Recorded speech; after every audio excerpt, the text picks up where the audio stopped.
Conference tournament season has been upon us. This past weekend, a huge weekend of action.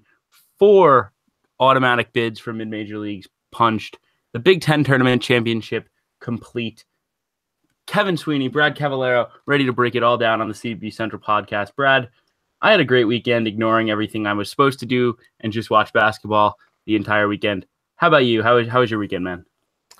I also had a great weekend. I mean, we got some really great games, especially in these automatic bid finals in the mid-major conference tournament.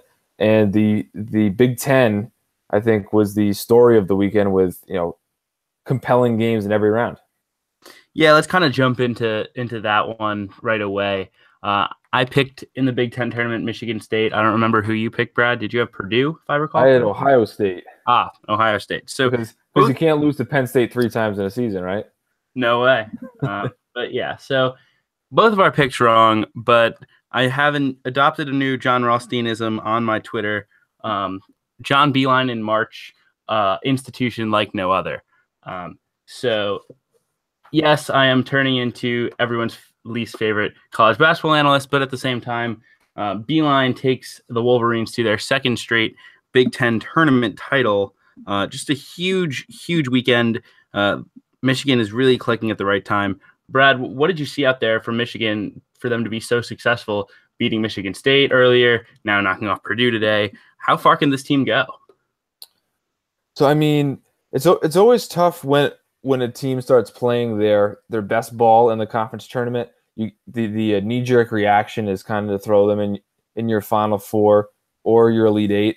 And while Michigan has enough balance and is talented enough to get there, I would pump the brakes a little bit. I'm not really sure where Michigan's going to get seeded. I mean, maybe a 2 seed is realistic, and that would give them, a really favorable shot to make the Sweet 16 and even the Elite Eight. From like a more qualitative standpoint, they're getting great play from their supporting cast. I know John Teskey gave them some great minutes against Purdue. He's a 7'1" center. He's more of an inside player, like the polar opposite to Wagner. But he gave great minutes. Being a screen setter and playing in the pick and roll. And then Xavier Simpson, their starting point guard, played an excellent floor game. I do have to give you a lot of credit for saying that Xavier Simpson's free throw struggles could rear its head. I know in the game against Michigan State started fouling with 2.5 minutes left because Simpson had the ball and he promptly missed a free throw, and then Michigan got the ball to either Wagner or Robinson from there on out.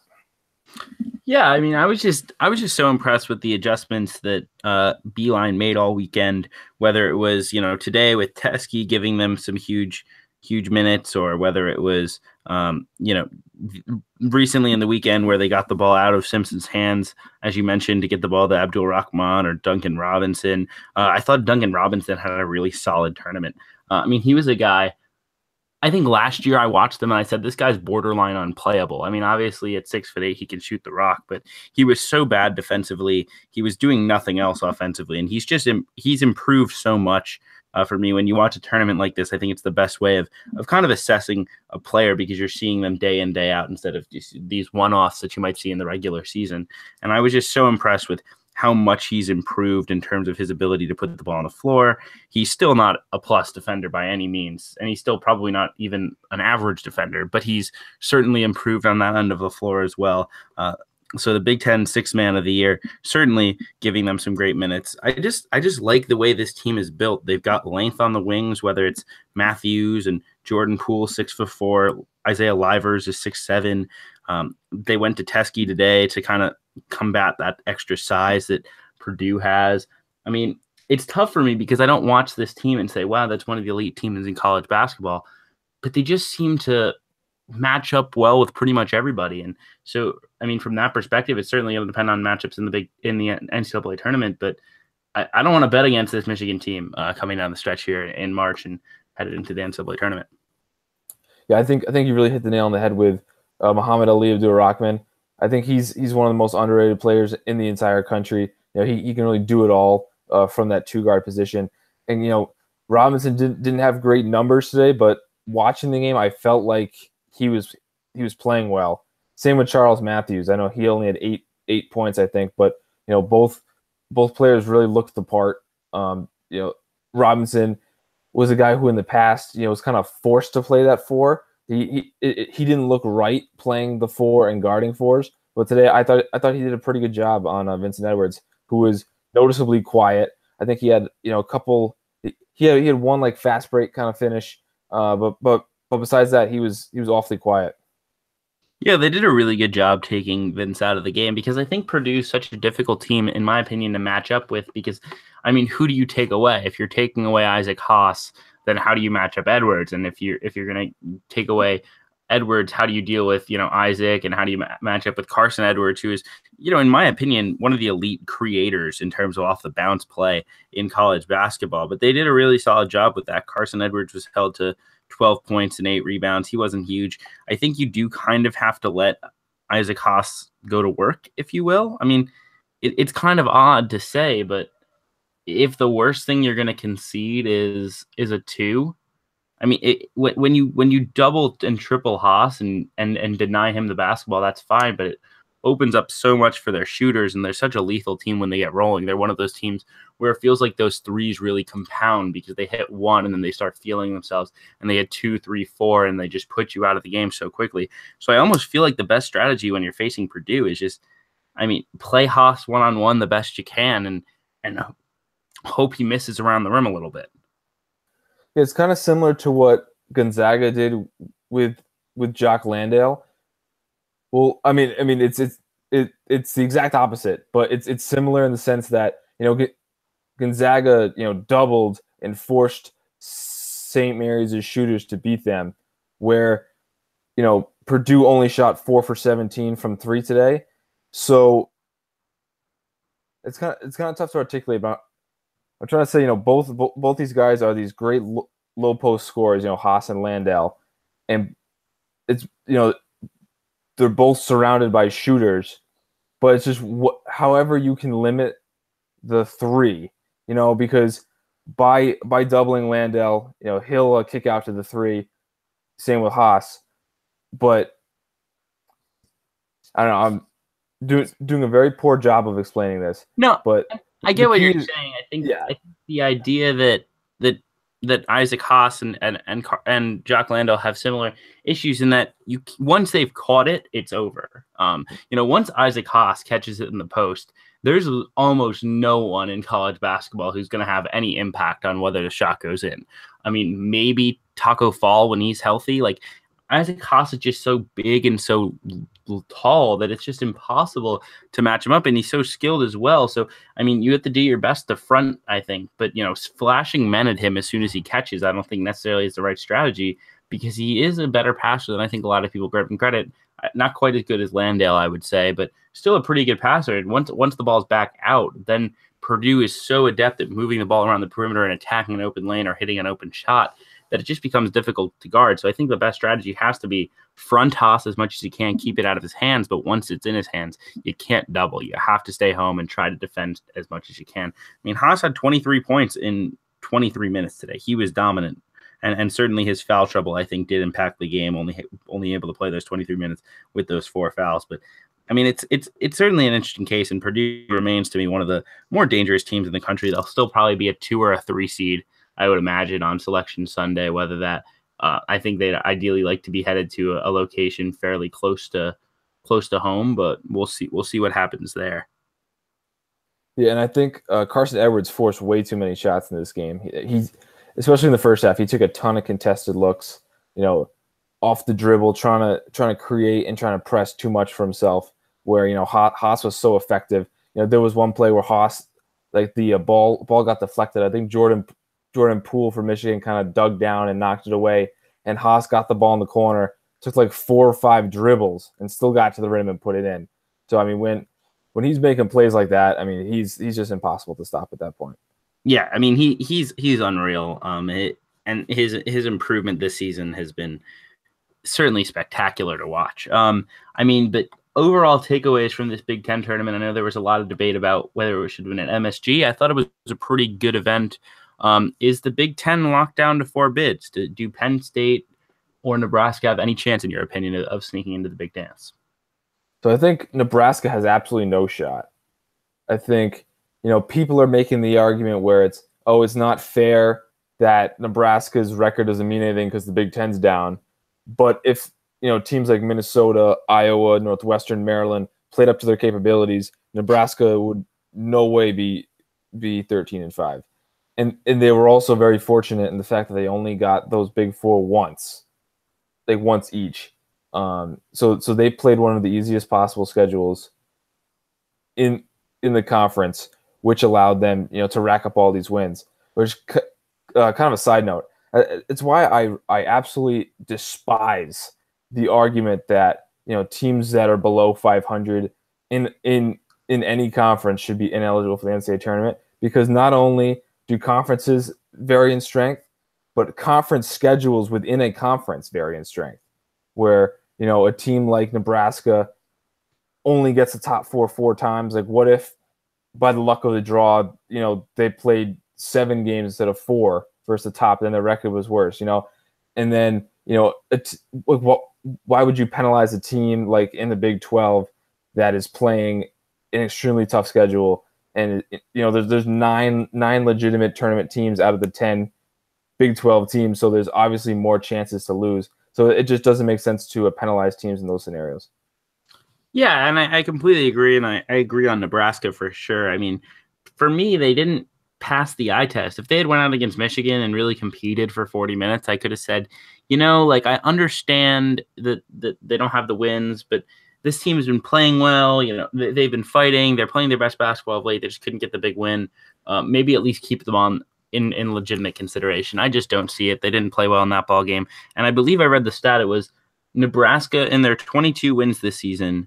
Only 6 of them have been against teams with winning records, and none of their road wins have been over teams with winning records. And they only have 4 road wins on the season. They're 16-1 at home, 4-7 on the road.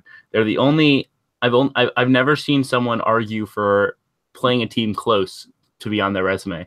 Nebraska fans have told me and a few of my good friends on Twitter that they deserve to be in because they played Kansas tight.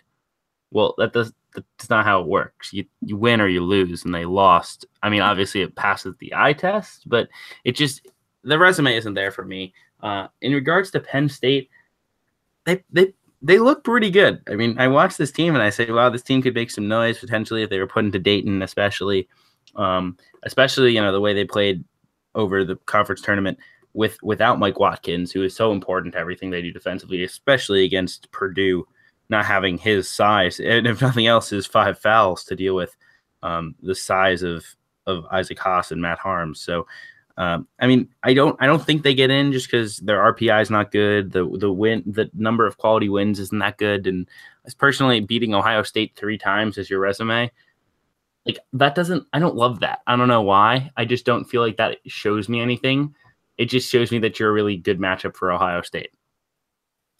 Yeah, I totally agree on Penn State. I remember the first time I saw them this year was against Texas A&M, and I thought that they'd really passed the eye test. And then just like a few games later, they laid a dud. They lost at home to Wisconsin. They lost at home to Rider, who's not a bad team, but both those games are games that if you're an NCAA tournament team, you should want to win, especially early in the season. They have one of the best players in the country in Tony Carr. Not a lot of people talk about Carr, but he's this huge, long athletic point guard who can really hit shots. He's shooting like 46% from 3. He's someone where, Shai Alexander for Kentucky is in, people's first round of their mock drafts. And I'm not really sure why, Shai would be in the first round and Tony Carr's like not even on the board. To me, that they're both guys that should be in that kind of in the 20s of an NBA mock draft, which shows you just how good Carr in this Penn State team can be. Yeah, I have a tough time with this because, I mean, they should have taken care of business. They don't have a ton of bad losses, but they lost at Northwestern. Northwestern was more healthy at the time, but that's a game you got to win if you want to go to the NCAA tournament.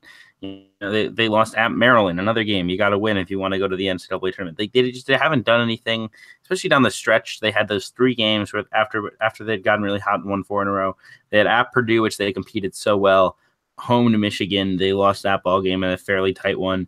At Nebraska, that was another loss. I know they didn't have Watkins for that, and certainly that's tough. But I mean, when you look at Penn State's resume, they sit at 73rd in the RPI.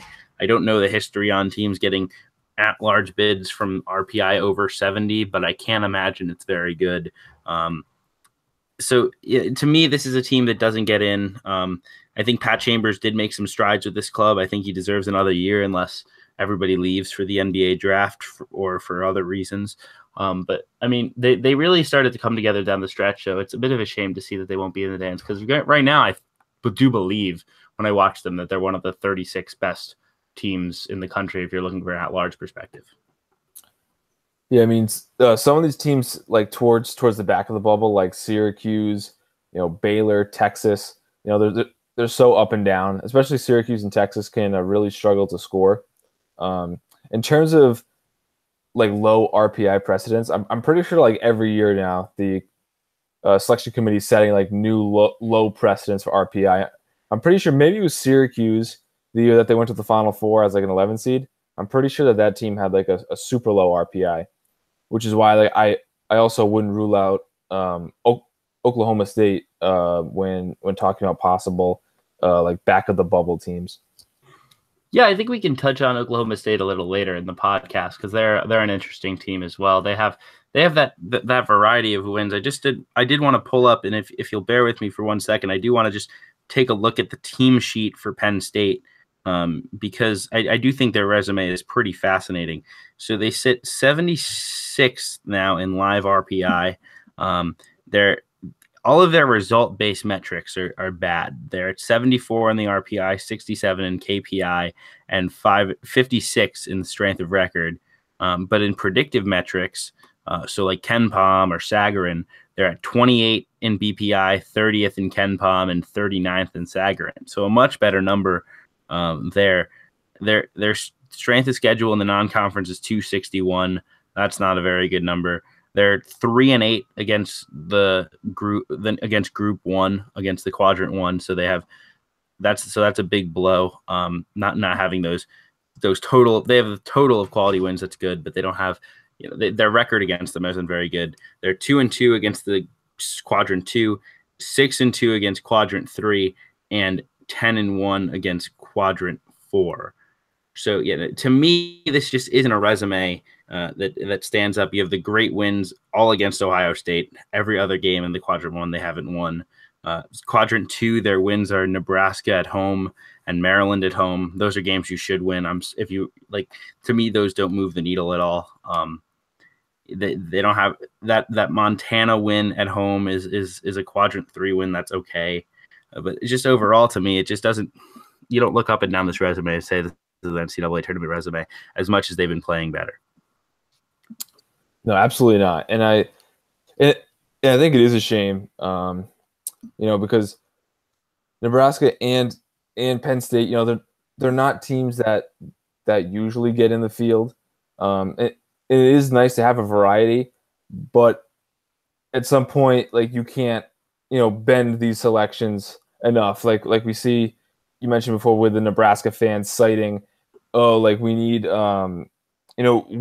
we need credit for playing Kansas close, or I saw one column from I think a Loyola Chicago writer where he's citing record versus the RPI top 150, like just making up random cutoffs, random criteria.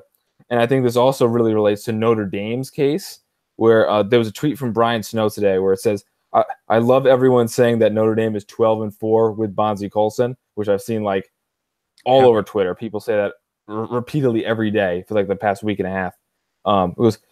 I love everyone saying Notre Dame is 12-4 with Bonzie Colson, but exclude noting that those wins include Mount St. Mary's, Chicago State, Chaminade, St. Francis of New York, Delaware, Dartmouth, and Southeast Louisiana, and they don't mention the home loss to Ball State or the neutral court loss to a very down Indiana team. Right. Yeah, I think that's the problem is there's so much misinformation right now, and I think social media certainly contributes to this, that people don't know what they're supposed to be looking for in terms of getting credit for things. I mean, obviously, I think the Nebraska game against Kansas helps the eye test component, but it doesn't help you in any way in terms of your actual wins. Same thing with your conference record.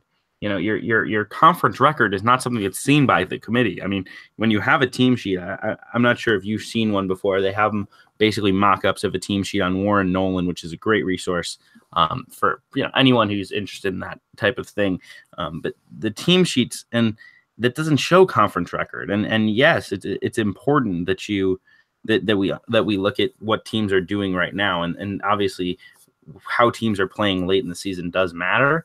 But people aren't going to look at Nebraska's team sheet and be like, well, they went 13-5 in the Big Ten, so they have to be in. It's not even something that the committee sees. Yeah, and then a few other standout trying to spin zone criteria I've seen. I saw one guy tweet at Jerry Palm from CBS asking if Louisville gets credit for their almost win against Virginia because they controlled the game. And when Palm was like, no, they lost. He was like, well, shouldn't controlling the game count? I saw that one. I saw someone suggest that their team be seeded higher automatically than all the teams implicated in the FBI because the NCAA would want clean teams higher up in the bracket. I've seen it. One saying that there's no way that they would leave out a team that's beaten every team in their conference once. So like the amount of crazy made up criteria has no bounds. I mean, if you can spin anything, it's unbelievable. Yeah, I think we should start a segment beginning next pod, Brad, where we each pull one horrific tweet we see, especially now that Twitter has this new save a tweet function. We should pull one terrible tweet we see, whether it's about the committee or about a team or otherwise, to share at the beginning of every podcast. Let's do it. All right. So now that we have that ironed out, so Big Ten wrapped up here, I believe, Brad.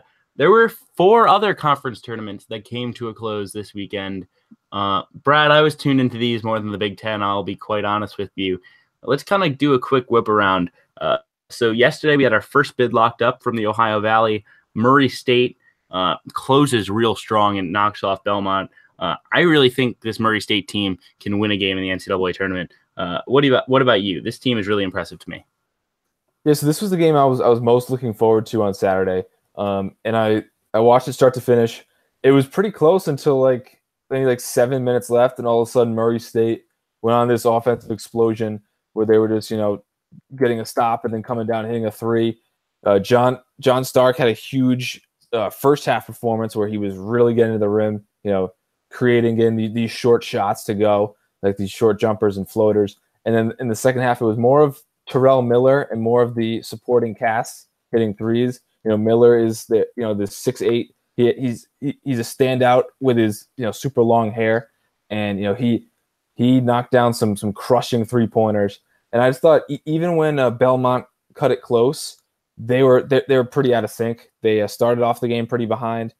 They came back to take a small lead, but overall, guys that were normally hitting shots were missing, and they had a few too many turnovers and lapses than you'd usually see from this Belmont team. Yeah, they just didn't seem right. I completely agree there. Dylan Windler was pretty quiet, only had 10 points and 6 rebounds. A guy who averages about 17 and 9. Amanze Ejikezi, a senior big man, gives them 16 and 6 a game, and he only gave them 7 points and 6 rebounds. He was certainly quiet. I can't tell you on Murray's side, though, how impressed I was with Ja Morant, this freshman guard from South Carolina. He was a guy who all of my Murray State people were telling me how great he was going to be from the moment he stepped on campus. And I was like, yeah, heard this before. Freshman from a major league, going to come in and be a superstar. Oh, wait, he averages 8 points a game. And then I watched Ja Morant play earlier this season. I've watched him again, and he was just awesome last night. He averages 12 points, 6 rebounds, 6 assists. One of the only freshmen in college basketball history to put up numbers like that. He had 15, 5, and 5, and just played with such composure. in a game with so much energy and so much on the line. I was just super impressed by him. He's going to have a superstar career. I mean, to be honest, I'd be a little surprised if he plays 4 years at Murray, just because I could see him going the Cameron Payne route and going pro early. Like I said, I really love this Murray State team. Their 5 losses this season. They lost by 5 to Middle Tennessee State. That's a really good team. They lost on the road at St. Louis by 14 in a game that Terrell Miller played really poorly in, and Murray State shot 35% from the field. And St. Louis is not a joke of a team. They're a mid-pack A10 team on the road. They lost to Auburn by 4, which looks certainly quite good now. They lost on the road at Jacksonville State, and they lost on the road at Belmont. I mean, this team has won 13 in a row now, headed into March Madness. I certainly think they have the athletes to make some noise. It's certainly going to depend on matchups, because I don't love their interior situation. So if they were to draw, say, like a Purdue, I don't think they would, just because I think they'll probably be on a 12 or 13 line. Purdue will probably be on a 3 line. But if they were to draw Purdue, for instance, a team that has a ton of size, I wouldn't love the matchup. But they have guards to play with anyone. Yeah, just checking out this box score, I was very surprised to see Terrell Miller shoot 4 for 17 and Morant to shoot 4 for 13. It especially Miller. It seemed like Miller was really making plays. He did hit those timely threes, and then Buchanan was another guy who, in that late push for Murray State, hit I think 2 or 3 3-pointers. And then in terms of potential matchup, potential seed, I think Murray could definitely get to that 12 line, which as we know is like a very popular pick for the upset, that 5-12 matchup. And so like a potential 5 seed, I mean, like a team like Clemson, I think I would easily pick Murray State. Oh, for sure. Teams like Miami, I think I'd still go Murray State, but like Virginia Tech, even though Virginia Tech has lost twice to Miami, I think could give Murray State some problems. They kind of match up pretty well in terms of more of a small ball guard oriented lineup. And I think, guys like Justin Robinson and Chris Clark can, really make some plays for the Hokies. Yeah, I definitely think matchups are key, and it'll be interesting to watch. I'm sure Murray State fans are enjoying the win for now, but they'll be monitoring bracketology over the next week or so to see where they may land. And then there was today. 3 more bids were locked up. First off, let's start with the Big South, and what a game that was at Radford. That place was packed in an all-Virginia battle for the Big South title. Liberty taking on Rider, and it was the freshman Carleek Jones who hit a buzzer-beating 3, full-on ice in his veins to clinch an NCAA tournament bid. Brad, that was my first holy shit moment of March. I was stunned to see a freshman hit a shot like that in such a big game. Likely a team headed to Dayton, maybe steal onto the 16 even line. A lot of people have discussed them possibly playing Virginia. Did you catch much of this game, and what are your thoughts there? I didn't catch the whole game, but I definitely saw the end. I saw that huge true buzzer beater. The shot went through, and there was no time left on the clock. I kind of wish that this game was Winthrop and UNC Asheville, or kind of had one of those teams in it. Both those teams are very fun to watch and have maybe some potential future pros, or at least some future summer league guys. But you can't ask much more from these mid and low major conference tournaments than a true buzzer beater. And the stakes were kind of lessened because Radford's probably going to be a 16 seed, but nonetheless, great shot and great moment for Radford. Excuse me. Yeah, for sure. And I think one of the things that I was noticing throughout the game is both of these teams will be back. Liberty will bring back 4 starters, including Scotty James, who was awesome in this one. He had 20 and 13. He's only a sophomore, a really impressive player. Had 18 and 14 in their game in the semifinals, and then 20 and 13 today. He's got to be near the top of Big South Player of the Year voting for next season. Radford's going to bring back Jones, assuming he doesn't transfer. I hate to have to say that in this day and age, but I feel like you have to. Ed Polite will be back as well. He's their best player, averages about 14 points and 8 rebounds. Really versatile kid. So both of these teams kind of get this experience, that taste in their mouth of a conference tournament play and championship basketball, and could certainly develop towards the future. Yeah, definitely. And then the game that I was most excited to watch today was Loyola Chicago versus Illinois State. I was rooting heavily for Loyola Chicago. I thought that they were one of the best mid-major teams in the whole country, and I really wanted to see them make the NCAA tournament. I didn't think that they were going to get in without winning this, so I'm glad that they won it. They grinded out this whole tournament defensively. Kind of struggled to hit shots, especially in their first game against Northern Iowa. But at the end of the day, they put together some excellent defensive performances, and they're such a veteran team. Matched with their dominance of the regular season. I think that they could definitely pull off an upset. No, another team that could be on this 5 and 12 seed kind of line, and they could definitely knock off one of those high major 5 seeds. Yeah, I completely agree. I mean, I try not to go in with too much of rooting interest in these games. Obviously, you kind of pick a side, but I was actively rooting for the Ramblers just because I've had a chance to be around this team a couple of times this season at covering games, getting a chance to be in the press conferences, see these guys, and they're just such a talented team, such a really fun group. They seem like they play really well together. So I was really hoping that they would find a way to win, and that they did. I talked a lot, on this time of the year. You're always hopping around, whether on Twitter or podcasts, radio interviews, things of that nature. And everyone asked me which mid-major to roll with, and I kept telling them Loyola Chicago because they have this great offense that spaces you out and makes plays, and they have a great point guard and yada yada. And then they show up this weekend and they score 54 points, 62 points, and 65 points. But their defense really was what stood out to me. I think it was a strength of their team all season, and no one really saw it because they execute so well on offense. And they executed well today on offense. I think they moved the ball extremely well. They just didn't necessarily hit shots. Only shot about 42% from the field. That's pretty pedestrian.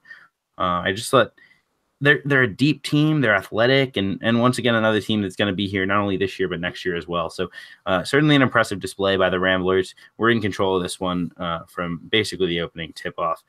Definitely a little more locked in than they've been early in some of these other games in the tournament so far. Yeah, I think that they're also 26th in KenPom in terms of defensive efficiency, which, because that is weighted based on like your strength of schedule, that's super impressive because a lot of those teams in the Missouri Valley, I'm not even sure if there is multiple top 100 teams. I know that Illinois State, I think, snuck into like the top 100 of the RPI, but I'm not sure if those other teams in the middle of the pack did, which just speaks to more of how impressive this Loyola Chicago defense is. Which brings us to, I think, the craziest game of the day. When I was about to flip to Lipscomb and Florida Gulf Coast, I noticed that Lipscomb was up 32, so I chose not to watch. And then when I checked Twitter a little bit later, it seems like Florida Gulf Coast came back. So did you catch any of this game, Kevin? Yeah, so after I'd been kind of monitoring both games, and once the Missouri Valley title ended, I was like, I'll switch over. And then I saw the score, and I was like, maybe I'll try to get some work done, kind of ignore college basketball for a couple of hours. And then I was like, you know what? I'm going to give this a chance. And I was right to do that. It was a really fun second half. Florida Gulf Coast put on the full court press. They were super energized. It was something about a game in March with that happening that just felt so much more powerful because of the pressure and emotion. Every steal, every foul call, whether they were good calls or not, I think there was a lot of missed calls. There was just so much energy in the building and so much energy in the players. There's just a raw emotion, especially with two seniors leading the way for Florida Gulf Coast, and Zach Johnson and Brandon Goodwin, who went for 37 and 34 points, respectively. But Lipscomb just shot the lights out in the first half. Garrison Matthews was awesome, and I'm really glad for Calvin Alexander. He's done a great job building this program. Lipscomb shot 65% in this game, and Florida Gulf Coast on the other side hit 16 threes. Just kind of a nuts game. Kind of the antithesis of the first game of the day in the Big South, where it was basically both teams playing stout defense. There was not a lot of defense played in this one, but it was fun. Florida Gulf Coast kind of ran out of gas. I thought they had a couple of shots that rolled around that they needed. They had a couple of chances for turnovers that they couldn't quite land, and obviously you need everything to go perfectly when you get down by the amount that they did. And so this was another game that was kind of similar to Belmont and Murray State in the sense that, these are the two teams that you want in the championship, the 1 and the 2 seed in the regular season of the conference. I I really root for these 1 seeds to get in, partly to quell the people that want to end conference tournaments. And the other part, just I think, getting the 1 seeds who have proven to be the superior team in the regular season gives you a better chance at seeing an upset in the NCAA tournament. And even though that the winner of this game was either going to be a low 15 or a high 16 seed, I feel pretty comfortable with Lipscomb as the ASUN's representative, and I'm pretty confident that they will play a tough first round game. Yeah, I think they can compete. They certainly. I was concerned with how they handled the pressure, although that was partially because they were without their point guard, Kenny Cooper, for most of that. He was in foul trouble, and there was a lot of questions of whether Coach Alexander should have put him back in. He elected not to, and he seems to have made the right call, although you could debate that given the fact that they did allow their lead to dwindle to, I think, 5 at one point, which is kind of incredible. But another team that, like we said, kind of going along the theme of teams that will be back, Lipscomb is going to bring back 5 starters next year. They're going to be really good for a really long time. So, certainly the start of something. And Florida Gulf Coast recruits extremely well. They'll lose Johnson and Goodwin, but they have plenty of talent in the pipeline. I don't have any concerns about this program long term. Just didn't flat out show up in the first half of the championship game, and I think part of that was just Lipscomb hit everything. There were some shots that were just like unbelievable, and it was kind of comparable to a game I was at earlier this year, the Michigan State Northwestern game, where I feel like most people were on the side that Michigan State was going to win, or in this case, Florida Gulf Coast. But then the underdog just hit shot after shot after shot, and it was just unbelievable. And then things started to crumble in the second half. Fortunately for Lipscomb, they were playing Florida Gulf Coast and not Michigan State, so their fans went home happy. Speaking of collapses, URI on Friday night had an all-time collapse where they were up 6, I think under a minute left. They got E.C. Matthews and Jared Terrell to the free throw line. Their 2 best players and their 2 senior leaders. First, Matthews misses the front end of a 1-and-1. Then Terrell misses 2 straight front ends of 1-and-1s. And Davidson comes back and gets the win. So I didn't have power on Friday, but I was listening to this game on the radio. So Kevin, did you happen to see this game? I did not. I was kind of on the let's watch conference tournaments and ignore the rest of college basketball bandwagon. Although I did, go back and watch through some of it a little later. And I got to tell you, Davidson is a really good team. This team, every time I watch them, I say, especially with, the A10 tournament, I feel like it's wide open. And I feel like Davidson could absolutely steal a bid. But I'm starting to get a little worried about this Rhode Island team. I'm not full on panic alarms yet, but they're just not playing their best basketball lately. You kind of look back all the way since the 27th of January when they played Duquesne to 3 points. Then there was a 2-point win over UMass. Comfortable victories over VCU and Davidson and Richmond, but not anything you wouldn't expect. At St. Bonaventure was a loss. You kind of excuse that. Then they played LaSalle close, and they beat them in overtime, blew out a Dayton team that's kind of a mess, and then blown out by St. Joe's, which was certainly confusing, and then this loss here. I'm starting to worry that this team is kind of Arizona State-like in the sense of when their guards are playing amazing, they're unstoppable, but you lose that, and all of a sudden they're a pretty beatable club. Yeah, and I think another thing that's working against them in terms of their resume, the A10 is down, but also the teams that they beat and the teams that they lost to in the non-conference have kind of been trending in the wrong direction. I think the win over Seton Hall on a neutral court looked better when they earned it than it does now. Same with the win at home over Providence. And then, the loss to Virginia obviously still looks fine, but, Nevada is very banged up and is not going to get healthy with Lindsey Drew out for the season. So that loss is going to look worse. And then Alabama at the time was seen as kind of like a 7 to 8 seed, and they're now in jeopardy of missing the tournament entirely.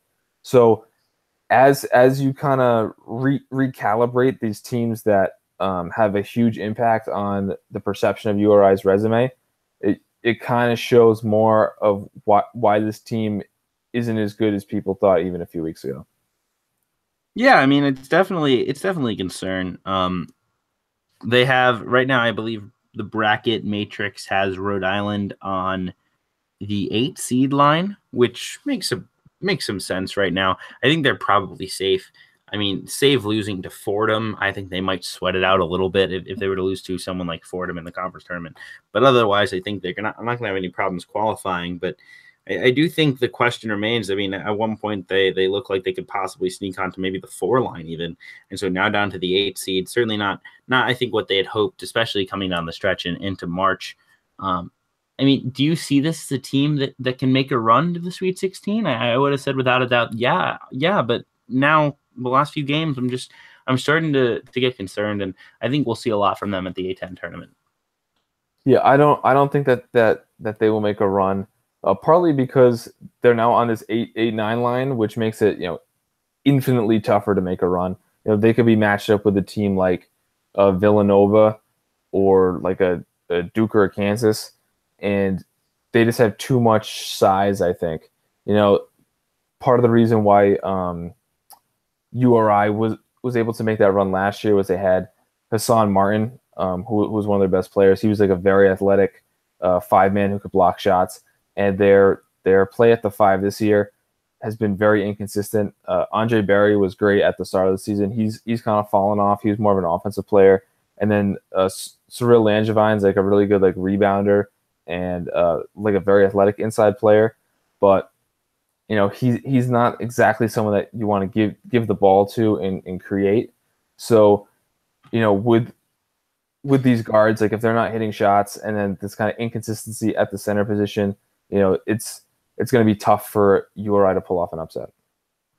Yeah, I mean, I'm not entirely sure what to make of it because I think there's a part of me that says that this team is fine, and it's just more a matter of they kind of let their foot off the gas. They've been locked into basically to the big dance. They knew in their heads, I guess, that their seeding was capped a little bit just in terms of their upside, in terms of what seed they could get. Is it possible to you that this team is just not focused, and maybe this wakes them up heading into a conference tournament and then the NCAA tournament, and they can start clicking and playing their best basketball once again?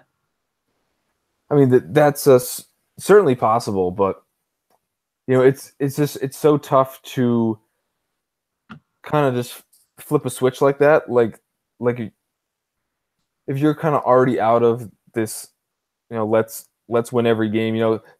I saw one of the criticisms with their senior night performance where they lost by 30 to St. Joe's was that everyone was like hugging and crying before the game, and kind of it was more of a celebration, and they weren't as prepared. Mm-hmm. So it's kind of hard to just flip that switch when you get to the A10 tournament. I mean, I would not be shocked at all to see them win the A10 tournament. And I think actually if I were picking a team right now, I think I would pick URI to win the A10 tournament. But just the fact that they're going to be behind the 8 ball so much with the seeding, I just think it's very unlikely. Yeah, I think that's a pretty good call, and I think that's kind of all I have on Rhode Island. I think the rest of our podcast will just kind of like whip around a few teams, especially on the bubble, that we're just kind of think there's a lot of debate about, and should be the teams that you want to follow the most heading into Selection Sunday. As I'm sure there's so much debate, and there always is. The first team I really wanted to get to, Brad, was Arizona State, and to me this is a team I don't want them in the NCAA tournament. They've really struggled of late. They just lost to Stanford, which was certainly not a very good loss at home in a game that they missed 3 free throws down the stretch that would have been huge, 3 out of 4 that they had to put this game away. They've made a bad habit of taking on big deficits and then trying to get out of them late by having their guards just go crazy. And it hasn't worked. And I mean, you start to look at this team, they haven't had a quadrant 1 win since January 7th.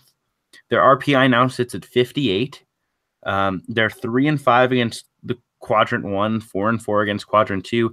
8-1 against quadrant 3 and 5-0 against quadrant 4. How much longer can we just hold on to 2 wins in early December and late November? So I think the problem is the selection committee needs to, make those November and December wins valuable in order to, like I've seen a lot of people on Twitter trying to end non-conference strength of schedule as kind of a discussion point or as kind of a selection criteria. But I think it is important to incentivize teams to play tough games in the non-conference in that early part of the season. I agree that I don't really mind if Arizona misses it. I would like to see an Arizona State and Middle Tennessee playing game if Middle Tennessee is to lose Conference USA. It's just two like absolute polar opposite teams where if Middle Tennessee wins that matchup, everyone will be going on Twitter saying, "Oh, these mid-major teams need a lot more respect. Like Middle Tennessee shouldn't have even been in the playing game. Arizona State shouldn't have even been in the NCAA tournament. Like, everyone's giving too much credit to these Power Six schools. And then if Arizona State were to beat Middle Tennessee State, it would be, it's not fair. Like Middle Tennessee shouldn't have even been in the playing game. Arizona State shouldn't have even been in the NCAA tournament. So like there would just be such like a polarizing reaction that I would love to see that playing game matchup. Yeah, I'd love to see it too. I also love to see it, as crazy as it sounds, with a team like Penn State. With a team, I mean, I'm one who champions for the mid majors, and I like smaller conference schools, and I think they deserve a chance as much as anyone. But I mean, I'd rather see teams that are playing their best basketball, and Penn State to be playing their best basketball. Arizona State just isn't. So I mean, from that perspective, I'd love to see it. And I mean, they do have the 2 top 5 RPI wins, but other than that, the resume is really lacking. Games against home wins over UCLA and USC certainly don't have too much stick anymore, and now in the quadrant 2 for now, although they could sneak back into quadrant 1 in the conference tournaments. Their only other quadrant 1 win other than those 2 top 5 is a road win at Utah, which was a nice win, but certainly nothing. I think it's a game that you probably should win if you're going to be an NCAA tournament team. To me, it's a must win on Wednesday when they take on Colorado. I don't think they will make the NCAA tournament if they don't beat Colorado on Wednesday. Yeah, I tend to agree. Where Bracketville has Arizona State, they have it as the 40th overall seed, meaning they are the last 10 seed. Mm-hmm. So I think he would still have them in the NCAA tournament if they were to lose to Colorado, because that would mean they would drop like 7 or 8 spots. Yeah, it's gonna be tough. I mean, if they were to lose, that's 8-11 against one of the worst power conferences. I know that's not a criteria, but just from like an optics perspective, that's not great. And it's not too much to ask for them to beat Colorado. They lost at Colorado in overtime on January 4th, and then they beat him at home. I mean, so this game is going to be a total toss-up. It is worth noting that they have wins over Kansas State on a neutral, but that was even in November. So I guess that's like their third quality non-conference win against the field, which is such a positive in their favor that even blowing this game against Colorado might not even be enough to knock them out of the field. Right, and I think it really just depends on what you value in terms of as the committee, and I think it's a very real chance to get, and even if they do lose to Colorado, whether that's in Dayton or otherwise. I do though think it's an interesting case, and I think this segues well into our next team that I wanted to talk about, and that's Oklahoma State. And how do we compare these two resumes? So when you look at we went through Arizona State's resume. Oklahoma State's sitting at 87 in the RPI, so about 30 spots higher than Arizona State. That certainly won't go in their favor. But pretty much every other metric has them sitting between 45 and 60. So more centralized. They're 5-10 against Group 1, but they've got wins over Kansas twice. They've got a win over Texas Tech. They've got a win over West Virginia on the road, and they've got a neutral floor win over Florida State that I think is a very solid win. They do have 10 losses against that group, but I mean, the 5-10 is certainly not a bad mark in my opinion against teams of that caliber. Then 4-3 against Group 2, 1-0 against Group 3, and then 8-0 in against Quadrant 4. The big one going against them right now, non-conference strength of schedule 279. Arizona State's in comparison is 107, but certainly had those two, actually three big wins if you're going to count Kansas State. That certainly make an impact. Brad, if you were the committee and you had the opportunity to put in Oklahoma State or put in Arizona State, who do you want in? I want Oklahoma State in. They're a team that they were like so far off the bubble for so long, which I didn't understand because even though they had the low RPI, we know the committee's emphasis on quality wins, and they have so many as you just pointed out. So it would feel strange to discount a team that had so many quality wins, which now, I mean, Brackville has them in the first 4 out right now, and they have a opening round game in the 8-9 game of the Big 12 tournament against Oklahoma.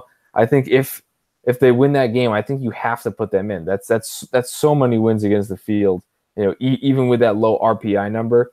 And then when you compare them to Baylor, I think Baylor's non-conference strength schedule was even worse, and so was Kansas State's, I think. So, a team with this many quality wins, you wouldn't necessarily penalize them over, I think, Baylor or Kansas State. I think I not only think I would put them in, I think that they have a really, really strong shot of getting in by the actual committee.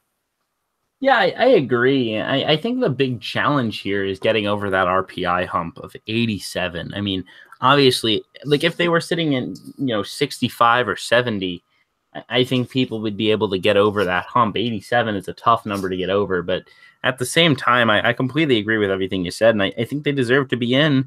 And I can't say enough about the job that Mike Boynton has done with this program. Came into, I mean, obviously Brad Underwood had a good season, but I don't think there was a lot of expectation that he'd do a good job. I think there was a lot of criticism around Oklahoma State that he even got the job in the first place. And then you combine that with the talent they lost, whether it was Juwan Evans or Phil Forte, and then having Devon Dilliard kicked off the team early in the season. He's just done a really good job with this club. And so, from that perspective, I think they deserve to be in for sure. I hope they do make the big dance. And I mean, who else can't wait for Bedlam in where's the conference tournament for the Big 12? I think it's in Kansas City. Sounds about right. Yeah, who can't wait for Bedlam in Kansas City? Looking forward to that game for sure. Brad, any other topics you wanted to hit on today? So we talked a little about Notre Dame, but did you want to talk like a little more about their kind of cases and at large? Yeah, let's do it. I personally just don't really see it unless they at least go to the ACC semifinals. And I mean, that's not because they don't look good, because right now they do. They played Virginia tough. They were very tough against Miami on the 19th. And I mean, all the credit in the world should go to Mike Bray. I mean, they lost arguably the best player in the ACC in Bonzie Colson, and they hung around. I mean, certainly didn't have a great season, but they didn't get blown out of the water. I think a lot of teams in the ACC wouldn't have been able to withstand such a devastating loss, but they've done a really good job staying at least on the periphery of bubble consideration. Yeah, I think the main thing with Notre Dame is you can't assume that they would win these games with Bonzie Colson. I think that's a lot of the argument was, well, like look how close they played these teams with Bonzie Colson. We definitely would have won. But then you kind of have to give that kind of luxury to every team, and that's just where it gets super messy and unmanageable at that point. Where who counts in terms of discounting the injury? Can a play like does Clemson get a benefit when Sheldon Mitchell missed time? How far does it go? Like does it have to be your best player? Can it be like your sixth man and still affects? So in short, I don't see Notre Dame making it even with a deep run. Yeah, so they open ACC tournament play with Pittsburgh. So that's certainly not a game that's going to gain them any sort of, how should I say it, style points. I mean, I think the one good thing about doing that is you do get a chance to play a team that maybe you can blow out early, get Bonzie Colson off his feet. I know they'll have to win 5 games in 5 days to win the conference tournament. I don't think I don't know if they're going to do that, but if nothing else, it's going to be a grind. And so for Colson, who's still coming off an injury, maybe not fully having his feet under him, getting a game where he could play maybe 15, 20 minutes and Notre Dame still come away with a win would be certainly ideal. Then they would be taking on Virginia Tech. That's a winnable game. So you win that one, let's say. Then quarterfinal action, they would go play against Duke. That's a challenge, but I think they can do it. So I think you need a minimum to get through that. And then they would play the winner of Miami and likely North Carolina. And so that's quite the stretch. I mean, it's even worse than saying that Nebraska had to win like 11 of their last 12 games. Like that, I think that 3 or 4 game stretch that you just listed for Notre Dame would be harder to attain than what people said that the Cornhuskers had to do to make the big dance. Yeah, I mean, I agree. It's a gauntlet, and I don't necessarily think they'll do it. But if they do, I think you start to have an interesting case because, I mean, the resume, it's not bad. I mean, it's not good. I'm not going to go out here and say that it's outstanding by any means, but they don't really I mean, the Ball State loss isn't good. That's kind of the one eyesore. But other than that, you've got 2 quadrant 1 wins. The record against that group is 2-8. That's not very good. And then the Indiana loss as well as a loss at Georgia Tech. Those are the ones that kind of hurt you bad. But I think they need 2 quadrant 1 wins, 2 more quadrant 1 wins to get in. Yeah, I think that's a good number. I mean, looking at where they are on Bracketfield, they are the 6th team out, and the teams that are in front of them could easily be jumped. I know we talked about Oklahoma State with their problems with the non-conference strength of schedule and the RPI. So that's a team where I don't know if they could jump Oklahoma State, but if the committee is putting more emphasis on what Notre Dame brings than what Oklahoma State brings, that could give them the edge. But like Louisville, Baylor, Washington, those teams could all easily lose their first conference tournament games and never be heard from again. And then Alabama has a ton of losses. Marquette has a weird resume. Syracuse has a weird resume. And those are 3 teams that are in right now. So there is definitely an opportunity to move up, but it's just such a tough ask. Yeah, I think we can kind of leave it at that. It's going to be tough. I know Bonzi's not going to go out without a fight, and neither will Matt Farrell, and TJ Gibbs has had a tremendous season. But Notre Dame, I think, probably one of the most interesting teams to watch coming up this week in conference tournament play. Well, I think that wraps us up here from the CBB Central podcast. Once again, enjoy your champ week. It's going to be another good one. I know there's a bit of a lack of day basketball tomorrow, which I looked at this afternoon and got very sad as I realized I would have to go through an entire day without watching basketball. So you'll just see my annoying tweets on your feed. Brad, anything else to add before we sign off on this one? Nothing too crazy. Just excited to name more auto bids tomorrow. I think we have what is the Metro Championship tomorrow? Yep, MAC Championship, SoCon Championship. I believe those are all the auto bid. Summit Championship, I believe, as well. We'll get wrapped up. So 3 more auto bids, if I'm not mistaken. That's a pretty solid slate. No Summit League Championship. All right, that's on Tuesday, right? That's on Tuesday. So just 2 bids to be locked up. MAC Championship, that league is nuts. Let me tell you, 1, 2, and 3 went down before in their quarterfinal games. We'll have a MAC Championship game tomorrow night of Fairfield and Iona. Iona's probably going to be fairly strongly favored, even though they struggled this season, because personally I don't think Fairfield's very good. But that'll be a fun one. So I'll rattle off my pick for that one. And then as well, the other game we had tomorrow for a championship game, I'm going to roll with ETSU to knock off UNC Greensboro. I'm definitely going with Iona, and I think I'll go with UNC Greensboro, the 1 seed. All right. So thanks again for tuning in, everybody, and have a great night. Enjoy your college basketball week.